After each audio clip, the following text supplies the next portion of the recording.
Mans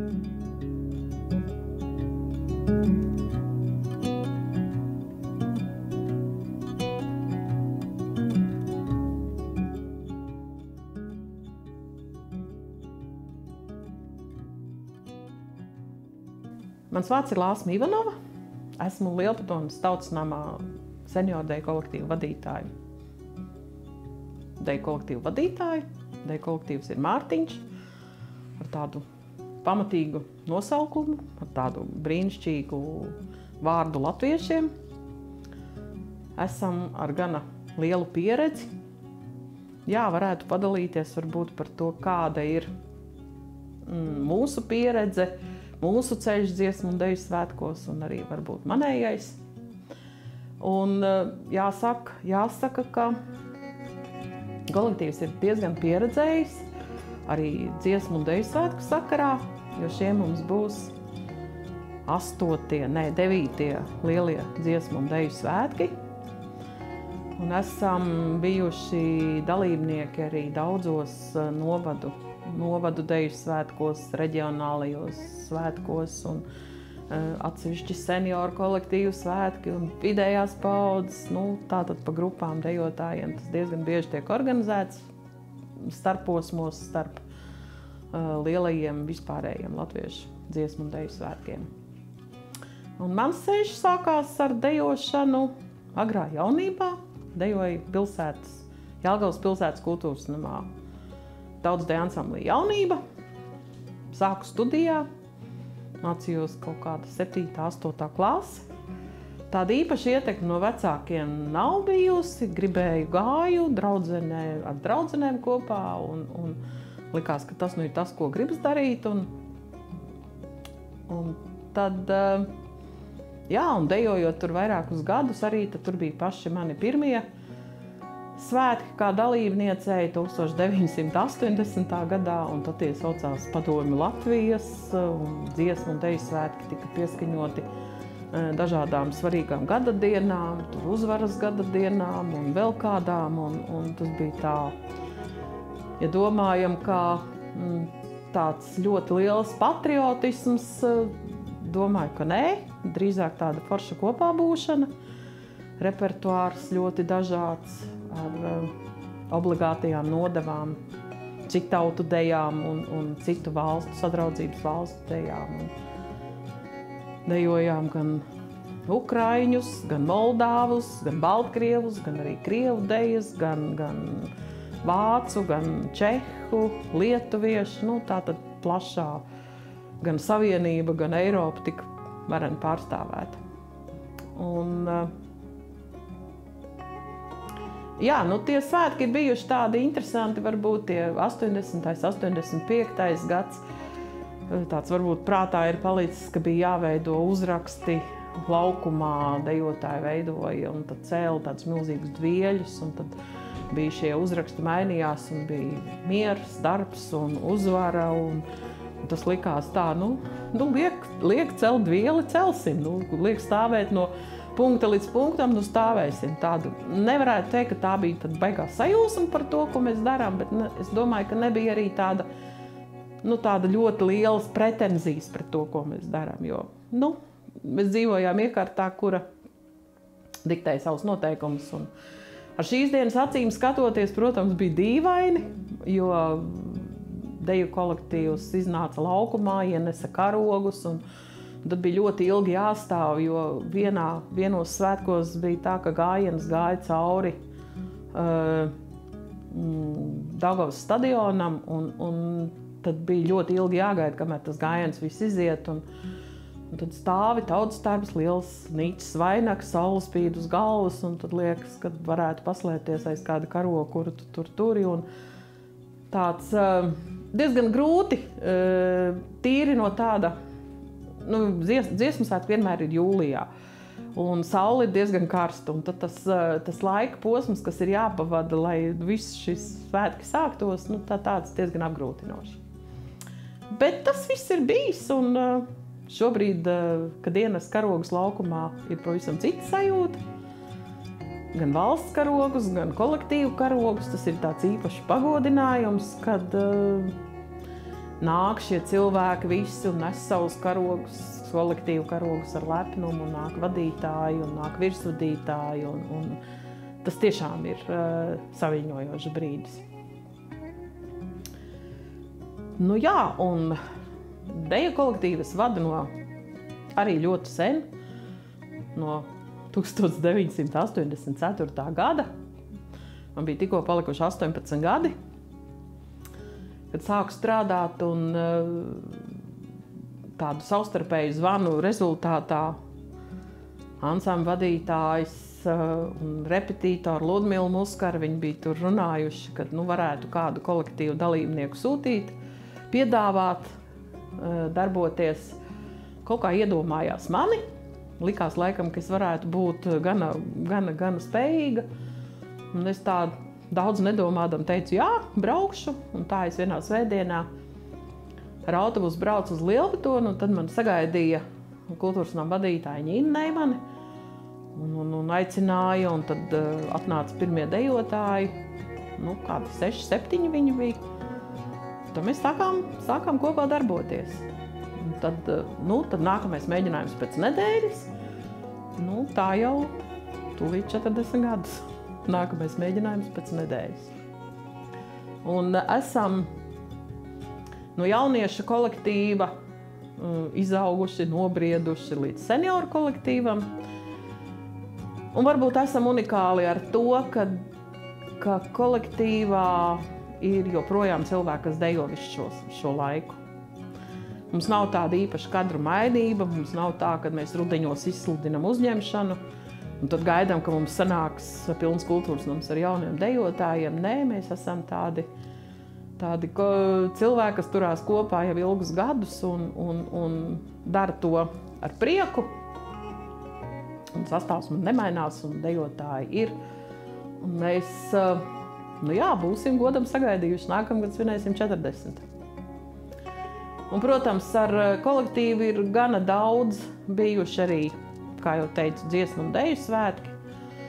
Un laikam pirmie, par kuriem tā nopietni varētu runāt jau kā par dziesmu un deju svētkiem, bija vispārējo Latvijas dziesmu svētku 100-gade. Pirmie svētki, kas notika Jelgavā, kas notika ārpus Rīgas. Un tad, atzīmējot šo 100-gadi, Jelgavā notika lieli svētki, visi sabrauca un bija kopīgs repertuārs. Un tas varbūt ir tāds pirmais, ar ko mēs tā sevi asociējam. Un svētki nāk, paiet 5 gadu cikls, un katreiz liekas, ka vai vēl nākošos?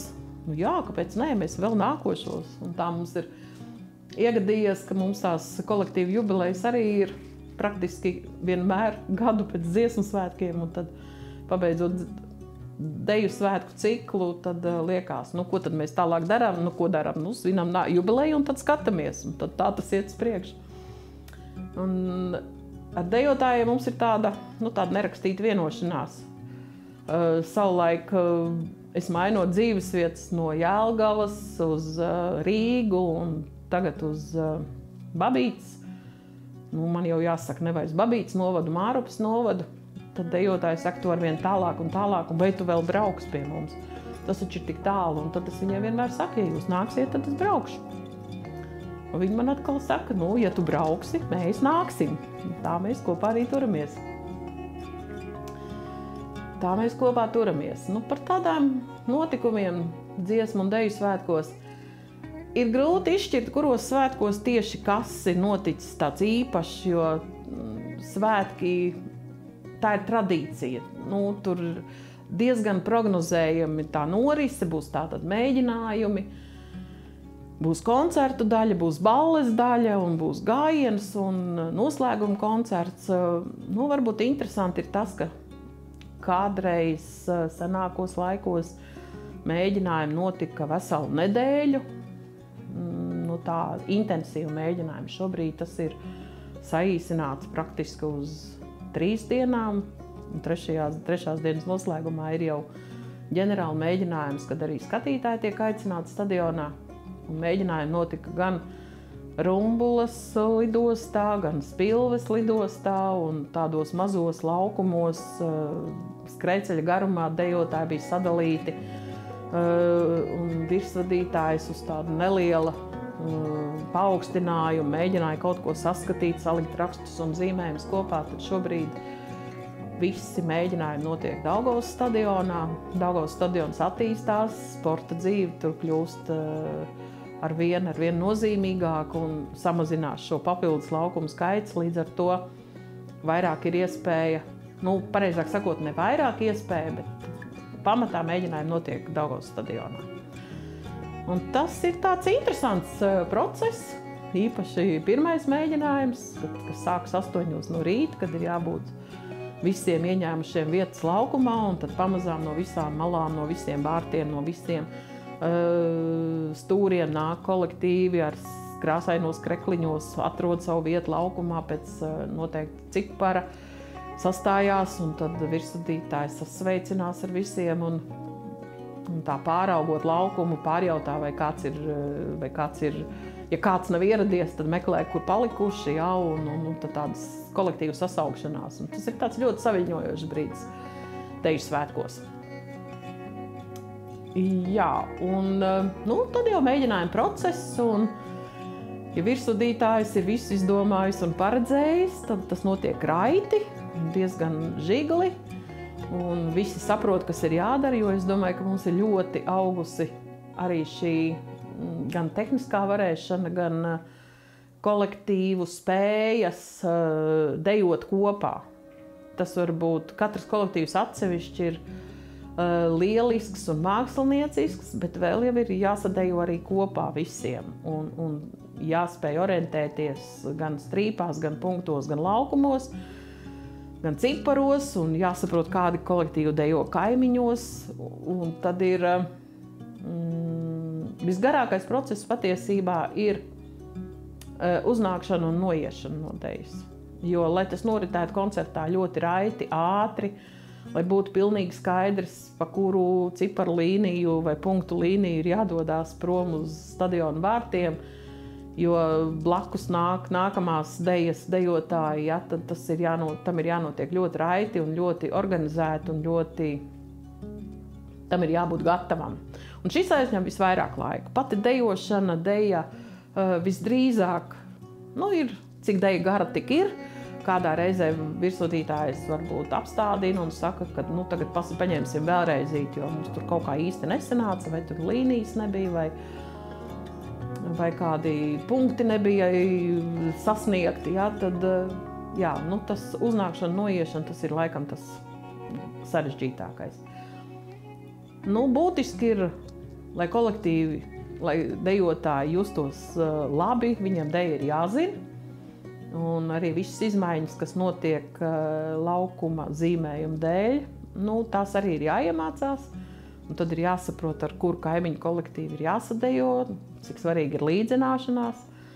Jo, ja savā kolektīvā dejojot, 4 pāri vienā līnijā, mēs varam nolīdzināties ļoti vienkārši, tad ir jānolīdzinās laukuma garumā no vienas malas līdz otrai, ja, un jāsaprot, cik ātri kustēties vai piebremzēt vai pielikt soli, lai to pagūtu. Mums tāds īpašs virsvadītājs Zemgales novadā ir Vils Ozols bija, kuram mēs tikko svinējām 100 gadi. Un viņš bija ļoti kolorīts, ļoti dzīvespriecīgs un ārkārtīgi tāds enerģisks cilvēks arī, kad viņš bija virsvadītājs. Un laikam visai Latvijai ir palicis prātā tāds viņa teiciens, ka mēs jau kuro reizi tur mēģinājām milzīgu sudmaliņu apli, kad griežās lielās dzirnavas un visi kolektīvi, cik ir, visi ir iesaistīti. Un viņš ir devis rīkojumu, ka visiem ir jāsāk ar labo kāju, un tad kādā brīdī viņš no savas tribīnes saka stop, stop, stop.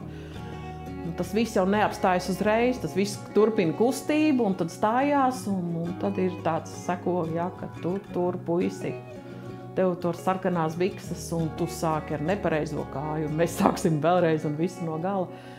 Un tajā brīdī viss laukums, protams, gan nāk smiekli, gan dusmas, gan tāda trokšņošana un čalošana, jā, bet, virsvadītājs ir teicis, ka ir jāsāk ar labo, tā tad ir jāsāk ar labo. Tāds varbūt, es domāju, ka to atcerās dejotāji visā Latvijā. Par tām īpašajām deju svētku dejām. Dejotājiem ir tāds latviešu skatuviskās dejas zelta fonds, kur balsošanas rezultātā un dažādu ekspertu vērtējumu rezultātā ir iekļautas dejas, kas ir tāda mūsu pamatvērtība. Es domāju, ka mums nav tāda viena deja vai divas dejas, kas ir vienmēr un katros svētkos, bet viņas ir gana bieži, un tā noteikti ir vai Gatves deja, un šogad īpaši godā tiek celta tāda par himnu uzskatāmā Es mācēju danci vest. Un es domāju, ka šī deja Es mācēju danci vest gan būs katros svētkos, jo laikam arī dejotāja saime ir sapratusi, ka vienai dejai ir jābūt tādai, kas ir vienmēr, kā Jāņu vakars vai kā Gaismas pils dziesmu svētkos, jā, tā arī Es mācēju danci vest dejotājiem ir, tāda himna. Jā, dejas ir mainījušās un dejas kļūst interesantas un savādākas, un jaunie horeogrāfi ienāk ar lielu sparu. Un ir liels prieks skatoties, kā horeogrāfi strādā par tām idejām, kad liekas, ka ko tad vēl var izdomāt? Mums taču ir tik ļoti skaidras polkas un palecieni un dažādas atvērieni, aptvērieni, bet ar vienu ienāk jauna horeogrāfa paudze, kas spēja pārsteigt un kur dejas tiek deju svētkos dejotas. Seniori šai ziņā ir drusciņa apdalīti, bet tas arī ir loģiski, jo tik augstu lekt un tik ātri skriet mēs vairs tā kā nevaram. Un tad mums ir dejas, kuras ir āmākas, mierīgākas. Bet es domāju, ka senioru kolektīvi vienmēr ir tie, kas laukumā pārsteidz ar savu azartu, ar savu tādu dzīves prieku. Un ir jau jaunāki dejotāji, kādi 45.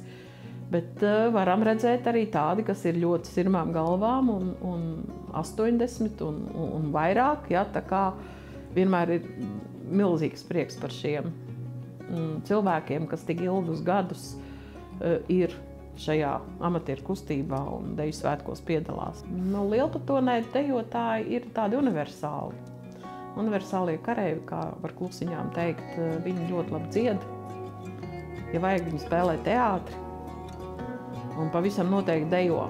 Un deja ir gan kustība, gan kopā būšana, gan laika pavadīšana, gan kopīgie sadancošanas pasākumi ir iemesls, kāpēc ir jauša jauna kleita, jo pēc šiem pasākumiem ir kopīgas balles, tad gribas jau kaut ko jaunu.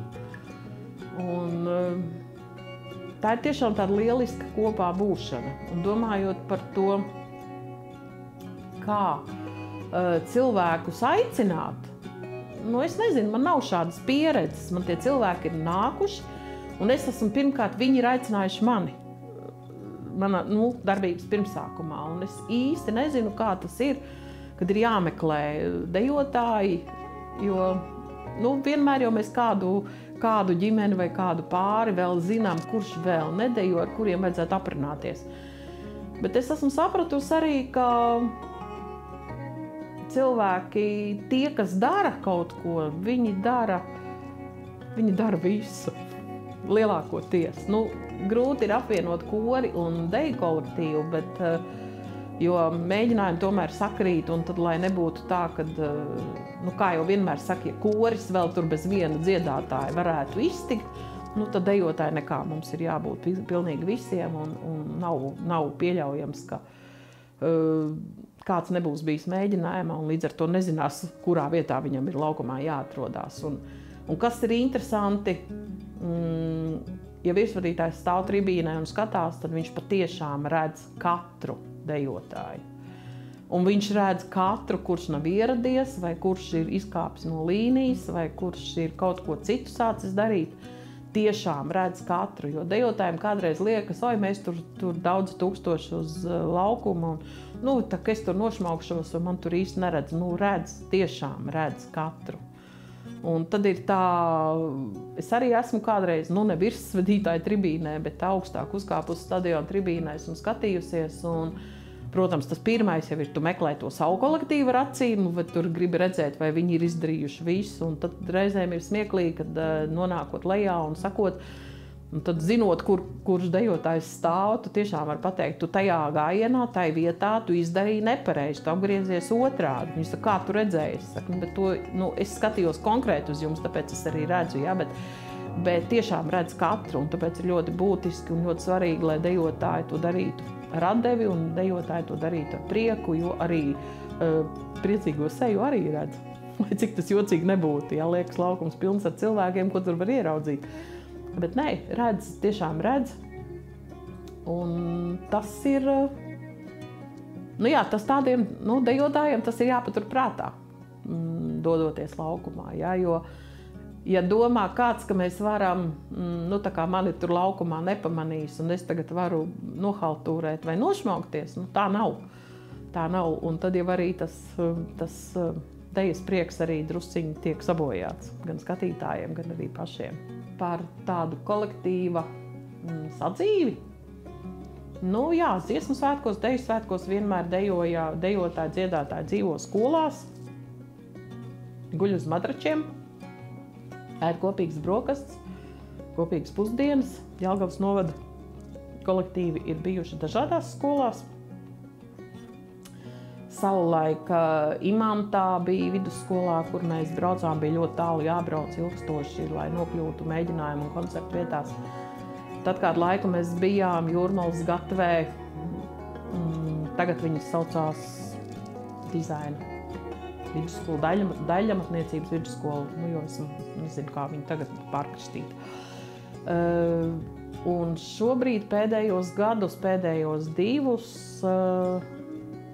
dziesmu un deju svētkus dejotāji dzīvo Grīziņkalnā, savukārt koristi dzīvo Mangaļos kaut kādā skolā, lai būtu salīdzinoši tuvāk mēģinājumu norišu vietām.